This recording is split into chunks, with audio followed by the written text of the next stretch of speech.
आज का जो चैप्टर है हमारा वो है नए साम्राज्य और राज्य। एनसीईआरटी क्लास 6 का चैप्टर है आपका हिस्ट्री का। ठीक है, हिस्ट्री है, हिस्ट्री क्लास 6। ठीक है, तो इसमें हम देखेंगे कि नए साम्राज्य और राज्य किस प्रकार से आए। क्या बताती हैं हमें प्रशस्तियाँ। प्रशस्ति का नाम आते ही हमें याद आता है कि समुद्रगुप्त जो थे, गुप्त साम्राज्य के समुद्रगुप्त, ठीक है, इन्होंने एक प्रशस्ति लिखवाई थी जिसका नाम था प्रयाग प्रशस्ति। ठीक है, इसको हम इलाहाबाद स्तंभ के नाम से भी जानते हैं। ठीक है, इलाहाबाद स्तंभ 1 नंबर में आ जाता है क्वेश्चन, लिख लो ये। ठीक है, इलाहाबाद स्तंभ के नाम से भी जानते हैं। यहाँ पे पॉइंट है बेटा, ये बन नहीं रहा। ठीक है, और इसकी जो रचना की थी, इसकी जो रचना की थी वो किसने की थी?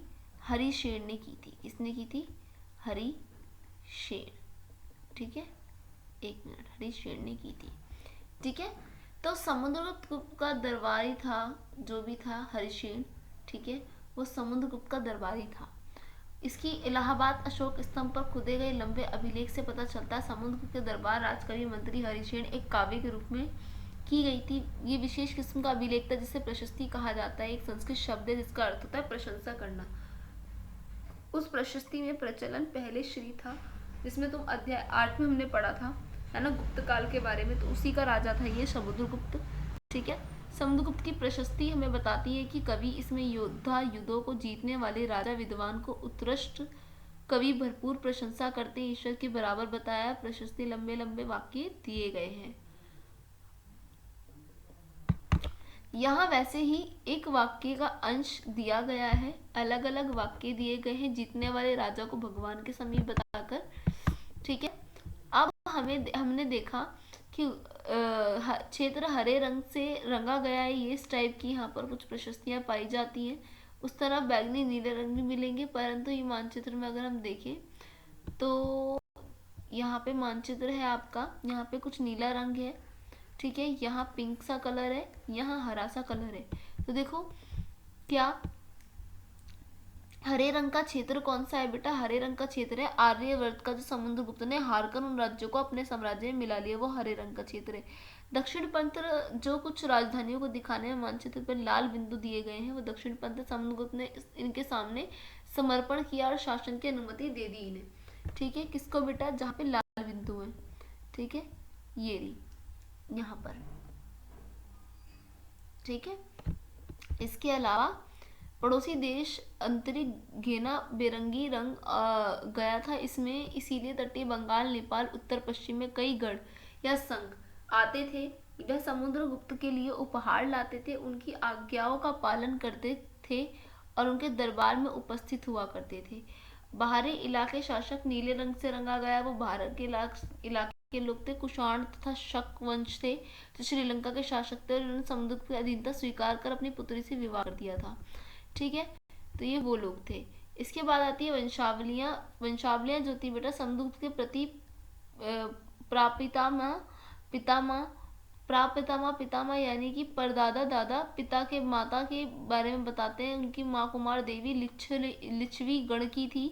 पिता चंद्रगुप्त गुप्त वंश के पहले शासक थे, ऐसा माना जाता है। पर पहले जो थे श्रीगुप्त थे, जिन्होंने महाराजा धीराज की उपाधि धारण की। समुद्रगुप्त ने ये भी उपाधि धारण की। उनके दादा परदादा महाराजा के रूप में उल्लेख है और आभास मिलता है कि धीरे धीरे वंश का महत्व बढ़ गया है। ठीक है, जो समुद्रगुप्त को वो मिली थी ना उपाधि, जैसे इसके पापा को, यानी कि जो इसके चंद्रगुप्त द्वितीय था ना, चंद्रगुप्त गुप्त वंश वाला शासक, उसको महाराजा धीराज की उपाधि मिली थी, ये याद रखना। ठीक है, और चंद्रगुप्त इसको समुद्रगुप्त को विक्रम आदित्य की उपाधि मिली थी, याद रखना ये भी। समुद्रगुप्त के बारे में उनके बेटे चंद्रगुप्त द्वितीय की वंशावली, समुद्रगुप्त के बारे में हमें उनके बाद उनका जो बेटा था चंद्रगुप्त द्वितीय, पूर्वजों की सूची की जानकारी मिलती है, जैसे उनके बेटे। ठीक है, और इसके बाद हमें सिक्कों का पता चलता है कि पश्चिम भारत में सैन्य अभियान अंतिम शासक परास्त किया, और बाद में ऐसा विश्वास किया जाने लगा कि दरबार विद्वानों से भरा था। कुछ इनके बारे में जानकारी मिली हमें हर्षवर्धन और हर्षचरित से। जिस तरह से गुप्त वंश के बारे में अभिलेखों और सिक्कों से पता चलता है, तो कुछ शासकों ने जीवनी का पता चलता है। राजा हर्षवर्धन करीब 1400 साल पहले शासन किया। दरबारी बाणभट्ट ने संस्कृत में उनकी जीवन हर्षचरित लिखी।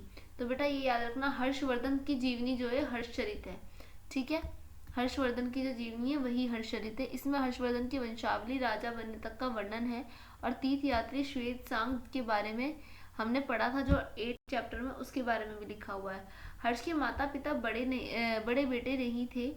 हर्ष के अपने पिता के बड़े बेटे नहीं थे। पिता बड़े भाई की मृत्यु के हो जाने पर थानेसर के राजा बने। उन्हें बहनोई कन्नौज के शासक थे। जब बंगाल के शासक उन्होंने बाहर डाला तो हर्ष कन्नौज को ने अपने अधीन कर लिया। मगध तथा समुद्र बंगाल जीत का पूर्णतः सफलता नहीं मिली थी, ठीक है। इसके अलावा उन्होंने नर्मदा नदी को पार कर दक्कन की ओर बढ़ने की कोशिश भी की। चालुक्य, नरेश, पुलकेशिन द्वितीय ने रोक दिया था उन्हें। पल्लव, चालुक्य और पुलकेशिन की बात करें तो पल्लव जो हैं और चालुक्य जो है वो दक्षिण भारत के सबसे महत्वपूर्ण राजवंश हैं। पल्लवों को उनके राज्य की राजधानी कांचीपुरम के पास क्षेत्रों में लेकर कावेरी नदी डेल्टा तक फैला था, जबकि चालुक्य का राज्य कृष्ण और तुंगभद्रा नदियों के बीच में स्थित था। चालुक्य की राजधानी एल्होल थी। यह एक प्रमुख व्यापारिक केंद्र था। धीरे धीरे एक धार्मिक केंद्र भी बन गया। जहाँ कोई मंदिर थे, पल्लव चालुक्य एक दूसरे की सीमाओं का अतिक्रमण करते थे। मुख्य रूप से राजधानी को निशाना बनाया जाता था और समृद्ध शहर थे। पुलकेशिन द्वितीय सबसे, ये याद रखना, पुलकेशिन जो यहाँ के शहर थे वो बहुत ज़्यादा समृद्ध थे। पुलकेशिन द्वितीय सबसे प्रसिद्ध चालुक्य राजा था। चालुक्य का राजा था पुलकेशिन द्वितीय। उनके बारे में दरराज कवारी रवि कीर्ति द्वारा रचित प्रशस्ति से पता चलता है कि उन्हें पूर्वजों और खासतौर पर पिछले 4 पीढ़ियों के बारे में बताया गया।